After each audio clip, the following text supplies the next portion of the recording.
Ladies and gentlemen, we welcome you live to episode number 44 of the Primetime Rundown interview series powered by StreamYard right here on the Eastern Observer and I-95 Sports Network, Zingo Channel 198. I'm Joey Jarzynka. We cannot thank you enough for joining us on this Thursday night. We are joined by former New York Islander and former Chicago Blackhawk NHL goaltender JF Berube. JF, how are you, and how are things going in quarantine? Obviously, you had just welcomed a child to the family, Caden. So congratulations, 2020, baby. How are things going in quarantine? Yeah, I think we're all going through the same thing, but obviously, like you said, we were blessed with our first child on June 17th. So he's been keeping us pretty busy and making quarantine life a little bit more a little bit more joyful, let's just say. There you go. Hey, listen, if you need something to, to give us some sort of high hopes in 2020, I'm so glad that your son has been able to do that for you ever since June 17th. That's really amazing. So let's get into this. And for those that are just joining us for the first time, we have been interviewing many players, sports executives, sports broadcasters, writers, etc. And JF Berube is one of 44 that has taken his time to really join us. And it's amazing, and I can't wait to get to know who you are outside of the media guide, because we only get a little snippet of who you are, and now we're going to find out really who you are and how you got to where you are today.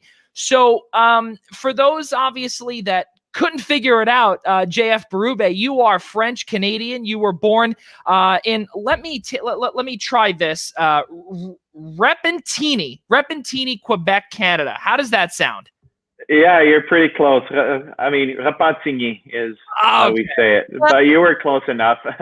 Yeah, I'm sorry. That was the New York accent in me. But so in Quebec, Canada, notable residents from there. You along with Jason Pominville, Maxime Lapierre, Benoit Hogue as well, has come from there. And talk about your time as really as a squirt. Have you always wanted to be a hockey player? When did it all start for you? Yeah, obviously coming from Canada and especially Montreal, where hockey is so huge over there, that I think at a young age, I was always having a hockey stick in my hands and playing hockey with either my brother or on the street with my friends.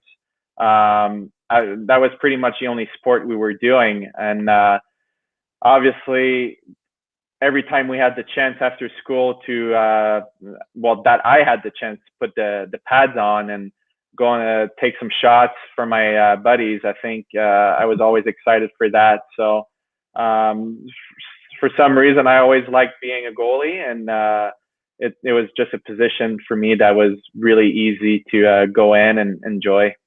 Yeah, that's really amazing to be able to get it started nice and early, and also to put on the pads. And from what we've heard, not only from what we've heard, but it's just hockey 101, that being a goaltender in hockey is one of the hardest jobs, especially to be able to play it at a consistent level. And not many professionals get to where they've gotten to today. And you are one of them. So again, to start so young and to be able to put on those pads, what was it like for you? Why was it that you chose to become a goaltender? What was it that made you say, okay, we're going to start saving shots now? Yeah, that's a good question. I think, like I said, for some reason, I would always find myself behind the play, and I would always like to have the play come at me instead of chasing it. So, just taking shots and feeling, back in the days, feeling the ball on my body, hitting my body. I think that was just something that I liked feeling. And growing up, obviously, when we were starting being a little bit more organized hockey, I think I started putting on the pads, and obviously the equipment. That was always something that attracted me, like the goalie gear is obviously a lot different than the player gear. So just something different for me that stood out. I think that's what attracted me to be a goalie. And my parents tried every way possible to get me out of the net, but I would, like you said, in squirt hockey, we would play every position, but every time there was an opportunity for me to be in goal, I think I would always take it, and I would always be the first one to raise my hand whenever they needed a goalie. So, like I said, my parents tried every way possible to have me play defense or even forward, but I was pretty stubborn that I wanted to be a goalie. And you defied them. That's fantastic. And eventually, you got to make you really got to make a living out of it. And again, I'm sure. And this is something outside of the prompt here. Now that you've brought that up and you've told that story of how you've you defied your parents, basically, how they've wanted you to really get out of the net. Towards the when you eventually got into the NHL and even before in the AHL, what did you tell your parents? Yeah, well, first of all, not only that, it's just like it's costly, right? The goalie equipment is very expensive, and the first thing I said is thank you for believing in me and listening to me that's what I want to do as a career. And they've always supported me, and they've always did everything they could afford to make sure that I have the right equipment, and just driving me to practices. Like most players, professional players, I think we're there because of our parents. All the sacrifices they did for us at a young age is really important. But yeah, I mean, obviously they were really proud that I stuck to my plan and that I didn't disappoint them. Yeah, exactly. I was gonna say, because that would be and really, as you brought up, it's the expenses, especially of the goalie equipment, with everything, the helmet, the stick, the pads, and the goalie gear. It's absolutely crazy. So we continue on with our journey here, or with your journey towards the NHL. And in 2004, you joined a little peewee hockey tournament with a minor league hockey team from the area of Laval, Quebec, the Quebec International Peewee Hockey Tournament. Now, talk about that time there, where you're slowly rising in the ranks, and again, things are slowly starting to progress for you, and now you're not really leaving home, but you're beginning to blossom into that goaltender that you aspire to be. So talk about that little tournament that you were blessed enough to be a part of, and what that meant for you in your development as a professional goaltender. So the Pee Wee tournament in Quebec City is by far one of the most renowned hockey tournament in the world. I think a lot of NHL players played in that tournament from around the world again. It's really the first time in minor hockey that I got to play against other players that are the best in their country, best in their city, whatever it is, because you have to qualify for that tournament. And so it was really special. First of all, first time playing in front of a big crowd in a big arena, where back in the days it was the Pepsi Coliseum, which sat probably 17,000 people. And when you're 13 years old and you get about 5,000 people in the stands, I think it's really impressive, and you kind of get a little taste of what it's like to be a professional hockey player. So a lot of jitters, and at the same time, just to compare yourself to where you stand compared to other players around the United States and Canada. And we did pretty well that tournament. The first time I went there, we lost in quarterfinals, and it was just amazing just to be, like I said, in front of a big crowd and hearing all the noise, and kind of have my first feel for, having all eyes on you and making a big save and hearing the crowd's reaction. I think that was really something special, and something that really gave me a taste of what it's like to be a pro, and definitely I wanted more, and I wanted to be back, in front of a crowd again. You bring up the crowd part because especially when you have that many people in the arena and the jitters, you finally get through all that, and then you continue to progress again, as that's going to be the common word here is progression. And you eventually join another junior hockey league, the QMJHL, the Quebec Major Junior Hockey League. And you joined the Montreal Junior Hockey Club, and we'll get to a couple of players that you played with in just a few moments. But now we're on to the next level. Now you're you're really starting to see things happening, and you play in the playoffs or in a major playoff for the first time. And you also play 2 full seasons, a combined 65 games, 2008, 2009, 2009, 2010. Talk about your time there and someone that you played with 2008, 2009 by the name of Jake Allen, I believe. Yeah. So, my journey to the Q, as we call it, was not easy, first of all. So I was not drafted in the draft, and the team was new. It was moving from Newfoundland. They had relocated to Montreal, which is where I'm from. So they were having a open tryout. You had to pay $50, and you had a chance to get invited to the rookie camp and then eventually the main camp. So, I was with my goalie coach at the time, and he saw the ad in the newspaper, and he said, I think you should try out, and, who knows where it's going to go. It's a good training camp to prepare you for your next season and see where you stand. So I showed up, paid $50, and next thing you know, I made the team. So that was very exciting. And then obviously Jake Allen was there.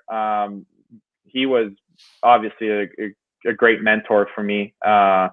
And just having the chance to play with him for a year and a half was very helpful for my young career at the time. Yeah, it's really amazing to be able to learn from the professionals, and really hockey and really the world in general is so small that you run into these people that you might just see with your future employer or even in the next league that you eventually get to. And that's really cool to be able to learn from a future NHLer just like Jake and yourself. And, eventually you get there.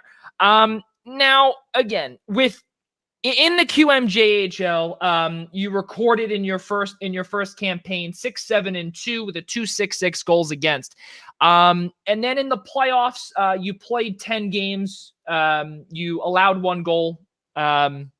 Goals against average 3. Now, in your first time where the statistics really counted there, and things started to the crowds, not only the crowds, the word I'm looking for would be the people watching. The amount of people watching on streaming services or wherever it may be. Talk about that, and more eyes were set on you, JF. Talk about that and really how that helped you again moving forward, because now the crowds are getting bigger. Yeah, crowds are getting bigger and stakes are getting bigger too. That's it's a good how do you say this? It's a good starting point for your NHL career or pro career, and really trying to make a living out of hockey. There's a lot of players there, and you have to stand out. And for sure, for me, I was behind Jake Allen, so I knew I wasn't getting many games. So for me, it was that much more important that night in and night out, I had to perform and make sure I was sharp whenever I had to go in. And I remember my goalie coach would come in and he would say, listen, I don't want to put any pressure on you, but I know you're not playing tonight, but we have a couple scouts that called us and they're going to be at the game tonight, and make sure you have a good warm up. So for me, it went beyond just having a good game. It was always making sure that in warm up and practices, whenever it was, there's always someone watching.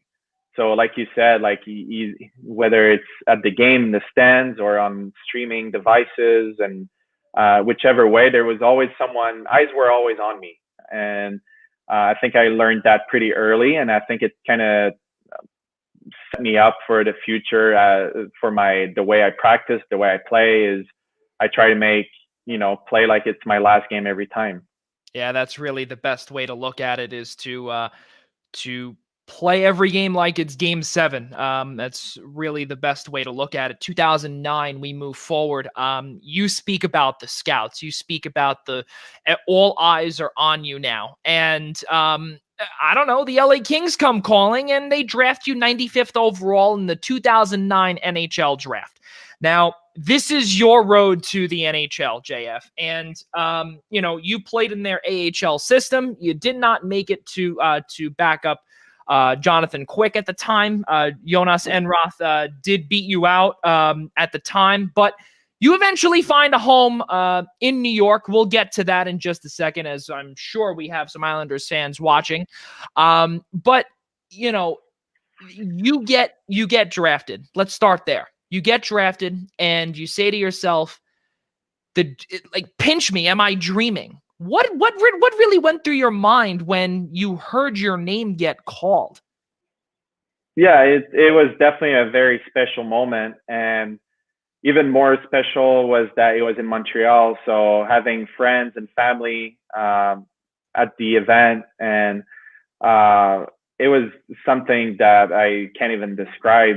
And honestly, I think if it was somewhere else, I don't even know if I would have went, just because, well, first of all, I had only played, I think, 20 games that my draft year. So I knew there was some interest, but I thought that at the very best, I would get a tryout, just an invite to a camp. I was hoping to get drafted, but it wasn't. I didn't set my expectations too high. So to hear my name called out, and especially with the LA Kings, was something that was very special, and something that kind of started my pro career. And I was very proud to wear that jersey.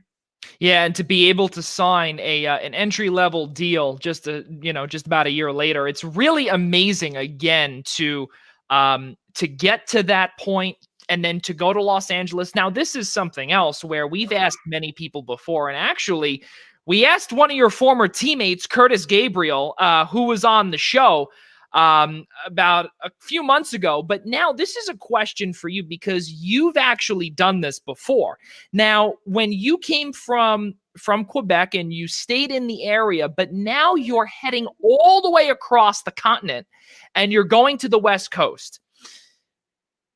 Again, the AHL team is here, but you didn't really have to travel that far. But Los Angeles, this is a big move for you, mentally, physically, all of the above. What was your thought process when, like I said, when Los Angeles came on calling and you're saying to yourself, I could make this NHL squad? What would it be like to pack your bags up and ship out to the West Coast?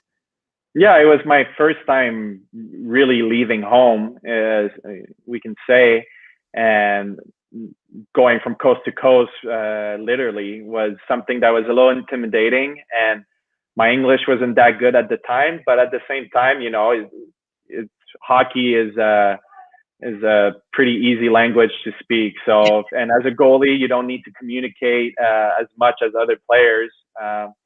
So for me, I think it was a little intimidating in that sense in the locker room and having to speak English. And I was lucky enough where Nick Delorier, another French guy, was drafted that same year with me. So I was lucky enough. We were traveling together. So, that really made it a little bit easier transition. But obviously, like a lot of jitters, I was a little intimidated getting to camp and finally being in the same locker room as some of those NHL players that, I was only 18 years old at the time, and you're in the play on the ice with other like 27, 30-year-old players that are established and that you see on television all the time, was a little intimidating. But at the same time, once you step on the ice, I kind of settled in and felt more comfortable, and I felt like that's something that I could be really good at. It's almost like being starstruck when you start to see your idols on the ice and you're playing alongside them, or you're saving a puck from somebody that, you know, you've watched for many years. It's probably the coolest thing that not only you can dream of, but anyone can dream of. It's really amazing stuff. But we keep moving forward here, and your time in Los Angeles was rather short, but you got a lot of recognition out here on Long Island. And you were waived by Los Angeles in 2015. And just 4 days later, you made your NHL debut with the New York Islanders. And coincidentally, it was actually against your future employer, the Chicago Blackhawks. But to start off with the main question here, when you get waived at first, JF, you have that feeling of, this is the start of a career. This is the start of something big. And you think to yourself that you're really going to be in Los Angeles for the better part of your career. Do most players, or yourself, did you think that once I'm in Los Angeles, I am here for good? And what did you ever think about when you were going or moving up the rankings about the business side of hockey? What were your thoughts the moment October 6, 2015, when that happened?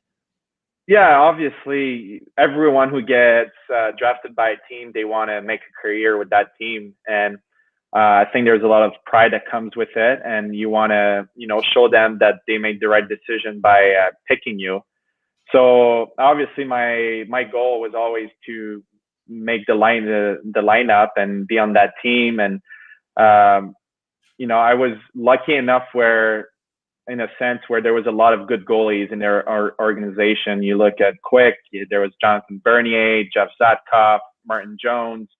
So I was behind all those guys, so I had to find a way to kind of make my way up. And obviously, those guys had really successful careers now. So it was a little hard, and sometimes like a little, I wouldn't say disappointing, but it's just that you want to get a taste and you want to get your chance too, and it doesn't come. So when I think it was the first year I was eligible for waivers that I got claimed by the New York Islanders. And, you know, I heard some talk that they might be looking for a goalie because I believe Halak was hurt during training camp. So I knew that was a possibility, but until you get that call, you don't know if it's for sure going to happen. So I was very excited when I got the call, and I was, you know, I finally saw an opportunity for me to have my first NHL game over there. Yeah, it's really amazing to not only that, but also hear your name 2015, 2016 at the Barclays Center where you got to play. When you were with Manchester, 2013, 2014, 2014, 2015, your first full season, 48 games played, 28-17, with a 2.37 goals against. And then in your second season, in the AA, or your second full season in the AHL, 37-9 with a 2.18 goals against average. We're skipping over the best part here, JF. You guys won the Calder Cup. How can we forget that? Oh my goodness. Now you lift the hardware for the first time. Now, again, and for those that are watching, and JF, I don't know if you watch, I'm sure a lot of people watch it, but The Last Dance back in April, we go from 1984 all the way to 1996. So we'll kind of jump back and forth a little bit. So just before you get claimed to the New York Islanders, you win the Calder Cup, lifting that trophy. Talk about the experience and how you can live this dream forever.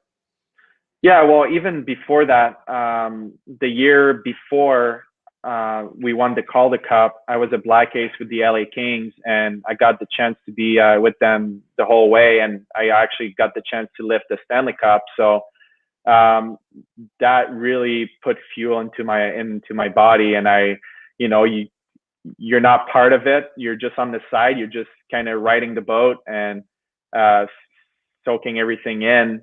And then to have the chance to go back to Manchester and really, you know, make a run for it and actually lift the Calder Cup was, you know, kind of I wouldn't say a dream come true, but I would say that was a big accomplishment for our team and for myself to be able to do that. And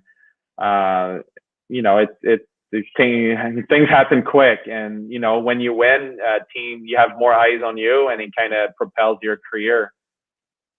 Yeah, it's really amazing, and really also with lifting the Stanley Cup and really. Again, that's really, now talk about that. Now we back up just for a couple of seconds again, and you speak about the Stanley Cup, of course. Now you have the opportunity to do that, and this is before the Calder Cup, obviously. Now, when you helped lead your team to that Calder Cup trophy, and you got the first feeling of Lord Stanley's trophy or Lord Stanley's Cup the first time around, did you feel a little spoiled and say, this is good, but the other one's better? Yeah, obviously, but at the same time, when it's so hard to win in hockey, and a lot of NHL players, they play 10 years over a 10-year career, and they don't even come close. So, I definitely feel lucky to have had the chance to lift the Stanley Cup, but I think it doesn't matter what trophy you lift. I think that feeling of winning, you can't beat that. So it doesn't matter what trophy it is, but obviously the Stanley Cup has a little bit more of a history. Oh yeah, exactly. And for those that you brought up, over 10 years roughly, Joe Thornton, Patrick Marleau, those are the two that come to my head that have yet to lift the cup, and they're in their 40s. So Yeah. not many more days, but for you've got a long ways to go. We'll get to that shortly. So now we actually fast forward back to or here to Long Island, if you will. And you get claimed by Garth Snow and the New York Islanders. As we brought up earlier, you made your NHL debut 4 days later, October 10th, 2015, against the Chicago Blackhawks. Unfortunately, you guys did fall 4-1, but again, you are in a locker room that consists of John Tavares, Josh Bailey, Franz Nielsen. There's just so many players that can be named that you can gain experience from. And again, Tomas Greiss as well, Jaro Halak as well.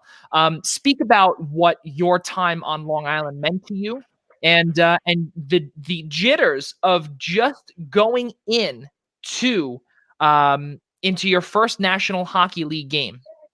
Yeah, well, obviously I knew when I got claimed that there was a opportunity for me to play my first NHL game. And so, looking at the calendar, seeing that our first two games are back-to-backs against the Blackhawks, I knew that there was a very strong chance that I would play the second night. So everything happened so quick. It's a lot to process, going from being on waivers and then getting claimed, and then within 4 days you're playing your first NHL game. I think it's almost a good thing, because I didn't really have a lot of time to think. And, it's playing the home opener against the Blackhawks. I think they were having their Stanley Cup banner raised that night too. So there was a lot of atmosphere in that arena that night, and it was definitely a very special night for me.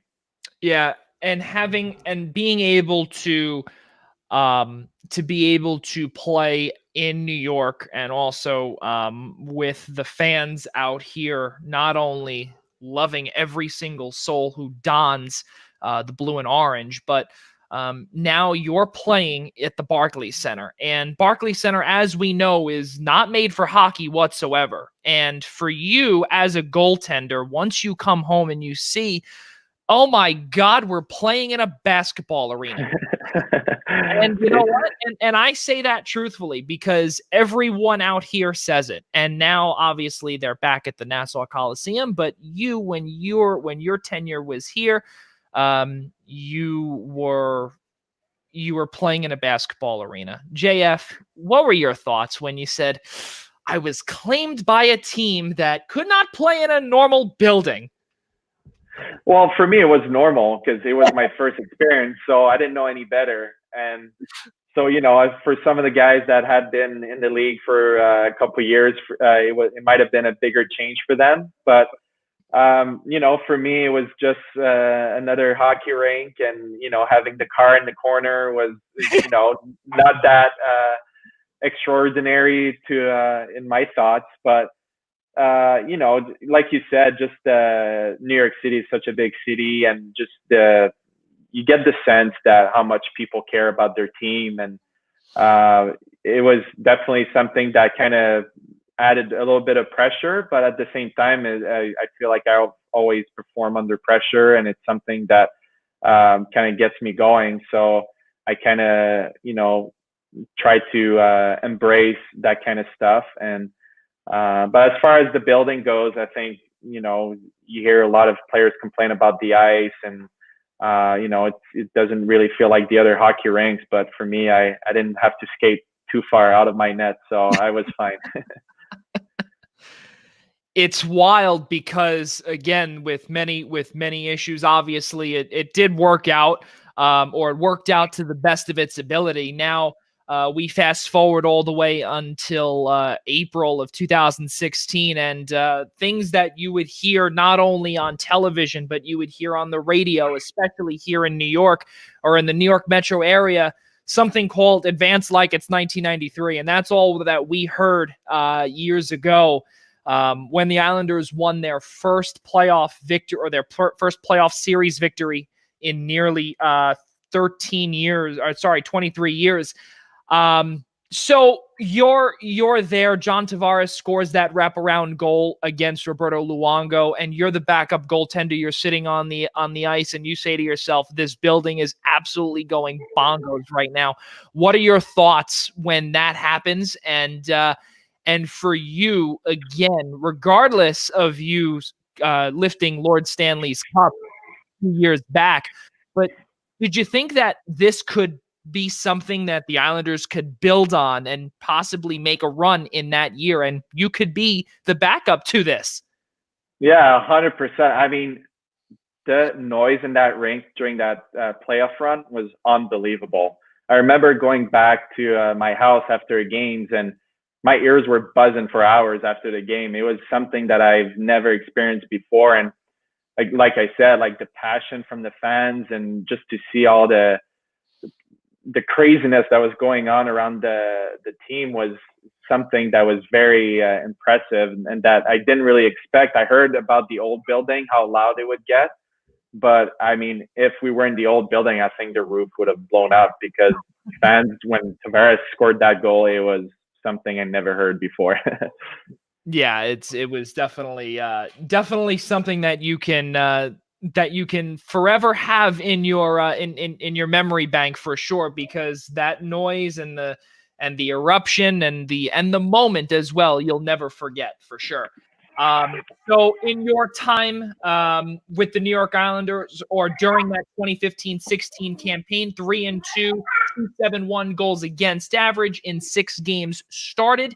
Now, when you opened the season behind Jaro Halak and behind Thomas Greiss, and I remember this was big, where this made NHL Network, this made NHL radio, everything, where it could be a 3-headed monster on Long Island. And for a goaltender, and not only for you, but also for your mentors above in Halak and Greiss, what are your thoughts as a goaltender now, looking back and saying to yourself, that is maybe not a position that you ever want to be in again if you were to, really progress as a goaltender, because that's tough stuff, especially when you have 3-headed monster in net.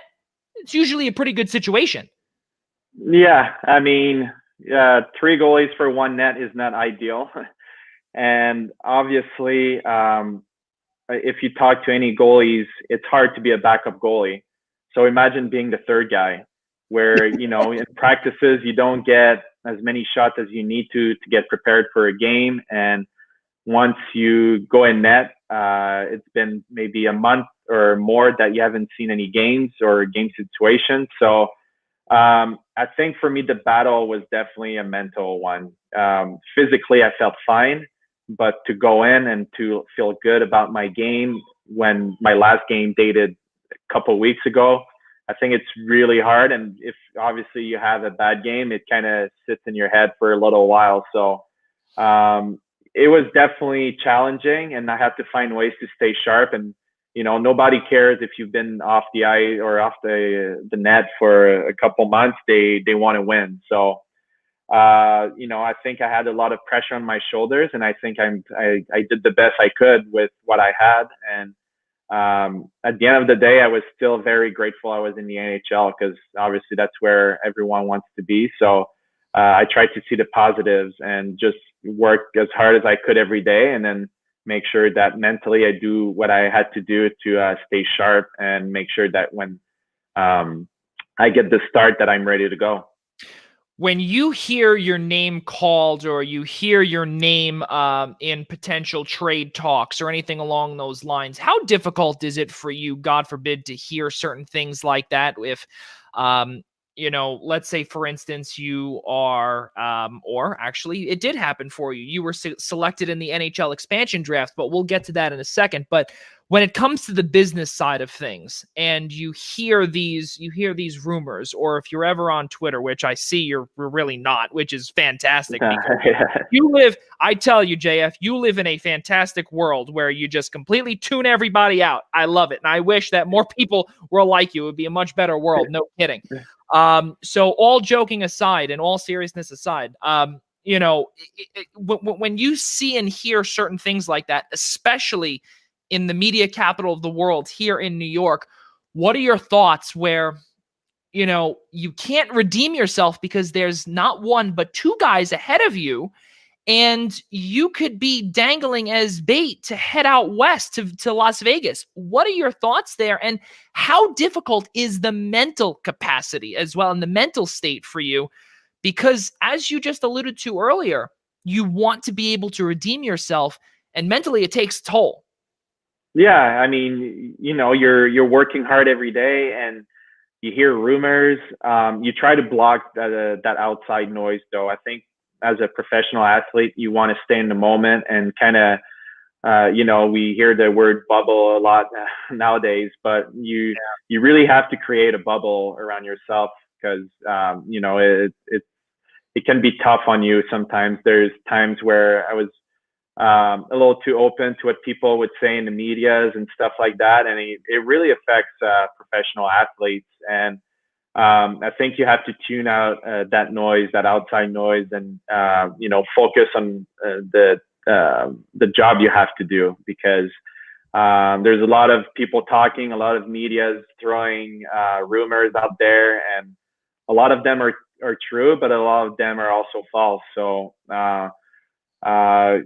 I mean, for me, whenever I heard my name, I think I try not to pay too much attention to it, because, like I said, my job is to perform on the ice on that day. So it doesn't matter what's being said outside the arena. That's up to the media to speculate and talk and do their job. So it can be hard, but at the same time, I think it's part of the sport, and you have to learn how to deal with that. Yeah, and you know what? And something that we hear in 2020, we hear the phrase "fake news," and that's kind of what many people have done, especially to players as well. And they almost throw you into a trap, and that's what the reporters out here do. And it's it's just everywhere, and especially here in New York, it's the worst. And to be able to get through it, and really, what they say is that if you can do it out here in New York, you can really much do it everywhere. And that's you were able to get through it. You were able to get through the whole thing, which is great. And 2016, 2017, you guys missed the playoffs by just one measly point. My goodness, I'll never forget that. And that was a little bit of not great, obviously. 14 games played for you, 3-2-2 is your record, 3-4-2 goals against. Midway through, you have a coaching change, and Jack Capuano is gone. Doug Waite is inserted. And again, now things continue to happen. You have personnel changes now, and you're starting to see the rapid change with the New York Islanders organization. Did you see yourself struggling once Doug Weight came in, where you're used to playing under Capuano, and now we're starting to see that, as we said, personnel change, coaching. Really, I think, if I'm not mistaken, a lot of the stuff stayed the same, but was it a little different for you once he was let go? No, I thought obviously it's never easy whenever you have a coaching change mid-season. I think there's a lot of technical changes happening within the system, and they kind of want to tailor the game more like they want us to play it. So, but as a goalie, I think our job stays the same, and thankfully we don't have to worry too much about the system. So I think for me, the change didn't do anything. And, Doug was unbelievable with me. He knew that it wasn't an easy position for me. So, a couple of times he came and talked to me and tried to make me feel as comfortable as I could. And he would try to give me a heads up ahead of time whenever he knew I would be in net. So that really helped me kind of prepare. But again, there was a lot of pressure. We were in a playoff run, and the standing being so tight in our division every year, you really can have it's a matter of 1 point, like it happened for us. So every games are important, and for me it was definitely adding a little bit more pressure whenever I had to go in. But you try not to look at the big picture and just focus on that one game. But Doug was unbelievable with me, and I have only good things to say about that. That's really amazing. And then as we brought up earlier, your tenure in New York would conclude following the season. You were selected in the NHL expansion draft to Vegas, something that, again, not many people can say that it happened to. And it was all through a trade that was made by Garth Snow and George McPhee. There was a couple of picks, Mikhail Grabowski, and a part of that was, McPhee was told to select you. But then you signed a contract in Chicago instead on free agency frenzy day, July 1st. So you got a completely fresh start in the Western Conference. Now you're really going back. Now you've gone from one coast all the way to the other, and now you're dead smack in the middle. So now I settled for the middle. Yeah, exactly. So you sign a 2-year deal in Chicago worth $1.5 million. You get to make a little bit of dough there, which is fantastic as always. And again, you play in the AHL, the Rockford Ice Hogs, 7-8, 2.37 goals against, 27-2018. And you have 10 starts with Chicago. Now you're playing with the big boys. This team is 2 years coming off of their Stanley Cup run, and they're slowly trending downward. But now, again, let's face facts here. You're playing with Jonathan Toews, Duncan Keith, Patrick Kane. The list goes on. Talk about your time playing. How can we forget? How about legendary head coach Joel Quenneville? Talk about that time, because Chicago, you're talking about another storied franchise. Yeah, obviously a couple future Hall of Famer on that team. But at the same time, you just get to talk to them and they make you feel comfortable.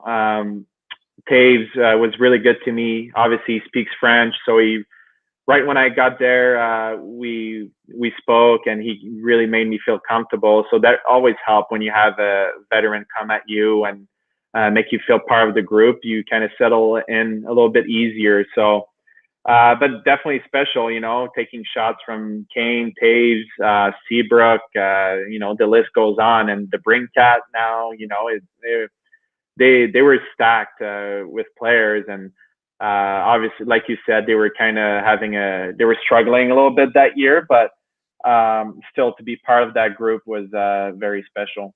Yeah, exactly. And as you brought up Alex DeBrincat as well, Brandon Saad, Artem Anisimov, Brent Seabrook, Vinny Hinostroza, and of course Patrick Sharp as well. Really cool stuff there. Your first game against or your first win in a Chicago uniform came against San Jose, February 23rd, 2017. You and that by a score of 3-1. Now you get that win, you get the jitters out, and you're restarting again. It's kind of like starting from scratch almost. You're trying to build a legacy in Chicago now, and you're behind Corey Crawford. Pretty cool stuff. Talk about that. And with that win, the first one in the Chicago uniform, what did it feel like for you? Well, obviously very special because it was my first NHL game against Chicago. So now to be on the other side and on the right side, I would say, and True. be Chicago being home and just the history we know about the United Center. The national anthem always gave me a goosebumps every time. It's something very unique that they have over there. Oh yeah. So very easy to get motivated to play a hockey game in that building. So I was very excited to finally be on that ice and play for the Blackhawks. I think that was very, it's something that I wouldn't say dreamed of, but something that, when I imagine myself playing in the NHL, that's the kind of game that I wanted to play, especially as I would say my game against San Jose career-wise is probably my best one I've played so far. I was in the zone and I felt like everything was going right. And, it's hard to get that feeling back, but it was definitely a good night for me. Yeah. 2018, 1 year, 1 season later, you were traded to Columbus. Then just a couple of days later, you sign a 1-year, 2-way deal with Philadelphia. You were assigned to the Lehigh Valley Phantoms, as we brought up earlier. And the 2019-2020 season, you're able to play this year, but it gets cut short due to COVID. And ever since then, 2018, 2019, 2018-19, you were with the Cleveland Monsters, 21-17 with a 301 goals against. And then as we brought up 2019-2020 now, or last season, 12-11-4 with a 256 goals against. COVID-19 hits, JF, and your thoughts on the first thing that you thought of the moment you hear that games could be canceled, media appearances going to have to be 6 feet away. I might not play again for the rest of the year. What are your thoughts, or what were your thoughts? Yeah, it was definitely a tough one, obviously. As I was on a 1-year contract, so, I'm fighting for another contract and I'm trying to prove myself and prove my value to the team to get the next one. So to have the season cut up short like this definitely makes it harder to make your point. And we were gearing up for playoffs because I had been traded to the Rangers and I was in Hartford at that time. So it wasn't easy, obviously, and just the unknown. First, they just postponed games, and now you hear that, they might just totally cancel the rest of the season and just start playoffs, and then everything gets canceled altogether. So, we're sitting here. It's been, over 5-6 months that we haven't played hockey. So, and we're still very uncertain of what's ahead. So, it's definitely not easy mentally, and we want to play games, and we're such creature of habits that 6 months of being in the gym and not playing games is something no one is used to. So I think guys are getting a little impatient. Yeah, that's really the best way to put it, and the nicest way to put it as well, especially because it can impact many things. Not only it can impact your mental state, it can impact you physically as well. And most importantly, it can also impact you financially as well. And that's where we'll conclude that later on in our conversation here. But As you brought up, February 19th, 2020, you were traded to the New York Rangers and joined the Hartford Wolfpack in exchange for future considerations. And with your time in Lehigh Valley, you had great times, obviously. And as we brought up, we had your former teammate Curtis Gabriel on, who actually just signed a free agent deal in San Jose. But now back to you, though, and you're a free agent. You're 29 years old, and I can guarantee, JF, that there is a ton of hockey left to play in you. And with everything happening now, and with things being said about the possible start time on January 1st, there's certain. Just a lot of unknown. That's really the best way to put it. The unknown is key here. What are your thoughts on getting back on the ice and really keeping yourself in tip-top shape during this time? Yeah, I mean, it's something that no one is used to, and it's so foreign to everyone. So you can't go 100% for 5 months in the summer, because you'll just gas yourself for the season. So right now it's just trying to find the right in between where you work hard enough to improve your game shape, and at the same time you don't want to gas yourself. So you really have to kind of play with it and listen to your body. But yeah, I mean, it's tough to know what is going to happen are we going to start January 1st, or is it going to be delayed? It's really hard to know, but I try to look at old clips of games, try to do more video in the summer than I ever done, because that's the only way, that's as close to a game as I can get to. So I'm lucky enough where out here, I'm in California, and we have a good group of pro players that we skate together twice a week, and we play some scrimmages. So, that's all we can do for now to stay as close as game shape as we can. Now, in the bubble, or when you saw some former teammates get to play in the bubble, is this something that, when you saw it, was this something that you said, okay, maybe I could try it, especially when you had a brand new son, you had a child that was just born in June, and hockey would not start for another month and a half in the bubble setting in Edmonton and Toronto? Could you ever see yourself going into that bubble? It's a hard one. It's tough. I know some of the guys did it, and I'm sure it was a challenge, but I don't think so. I think, you only get to see your son grow once.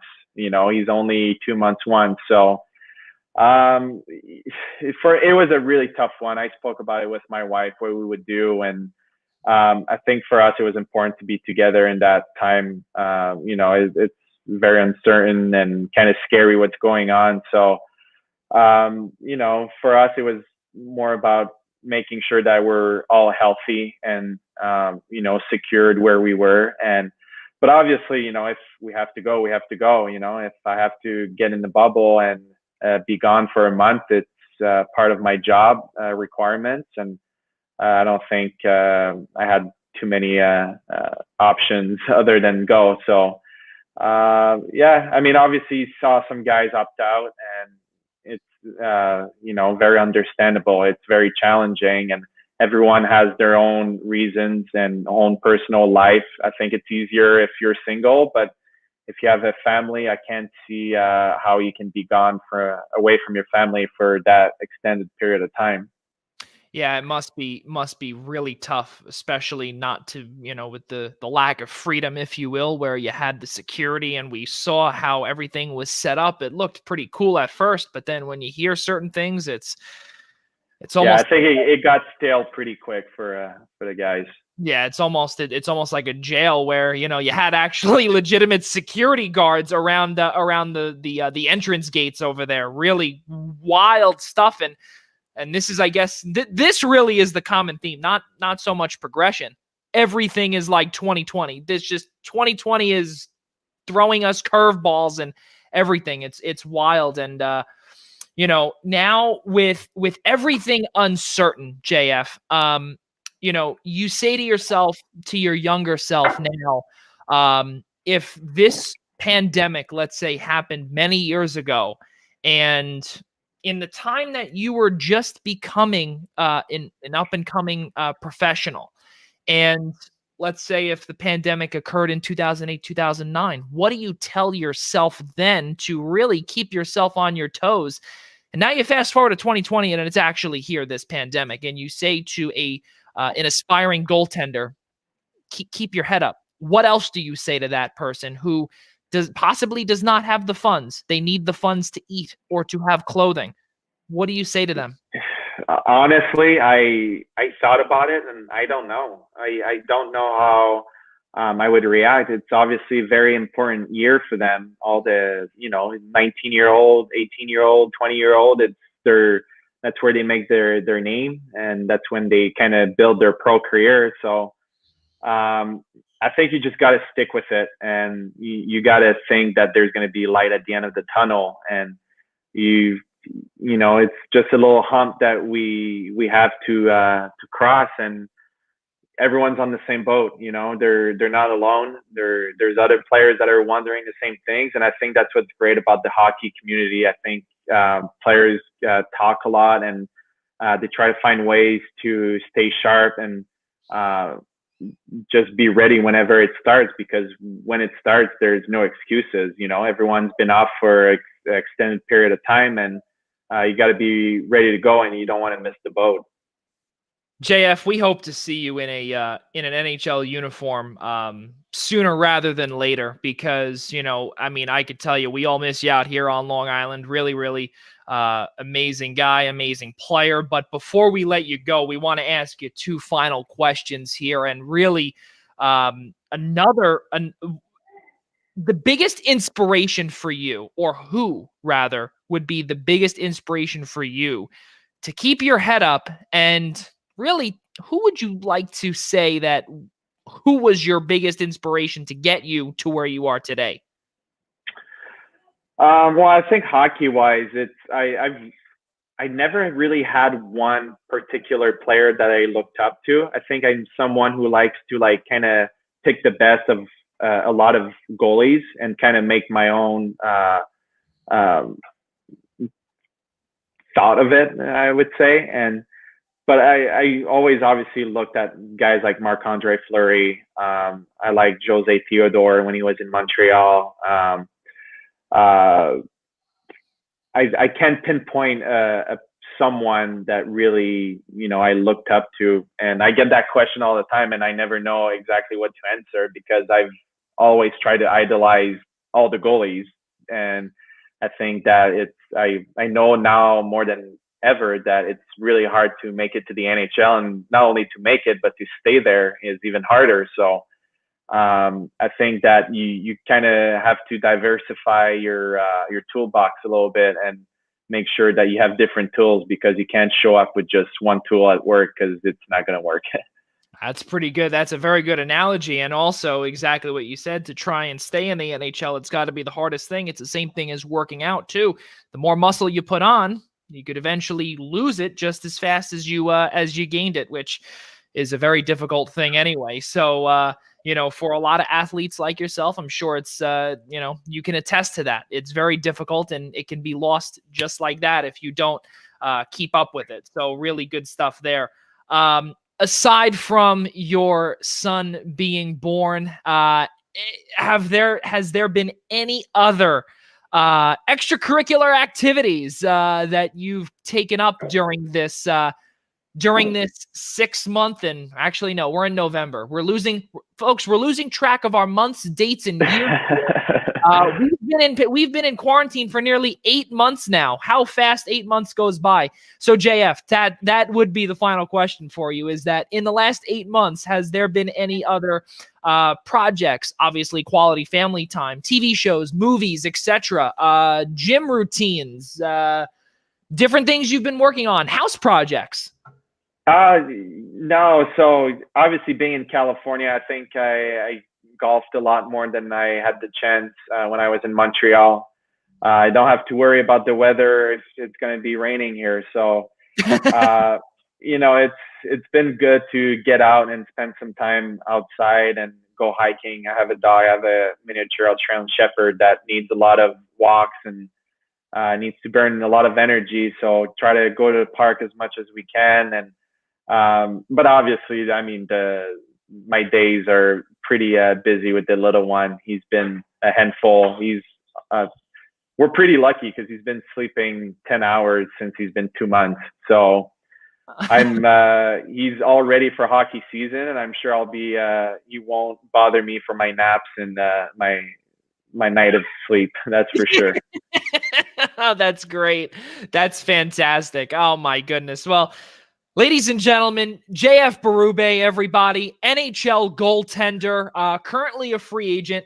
And JF, I along with all New York Islanders faithful, New York Rangers, every NHL team and every NHL fan and journalist out there, I really do hope that you do land a home sooner rather than later, especially during these unknown times where it can be very just up in the air for a lot of players. And, like I said, I really hope that you do find a home soon. And we wish you all the best, all of us here from the Eastern Observer. Well, thank you very much, Joey. I really appreciate it. Yeah, absolutely, for sure. And just before you do go, ladies and gentlemen, tomorrow night, the Primetime Rundown, powered by StreamYard, continues episode number 42 of the Primetime Rundown. Ian Schreier, Rob DeLuca, and Casey Bryant will be back tomorrow night, starting at 6 p.m. right here on the Eastern Observer and I-95 channel 198 on Zingo. Ladies and gentlemen, one final time for JF Berube, I'm Joey Jarzynka, and for all of us at the Eastern Observer, we'll see you next time.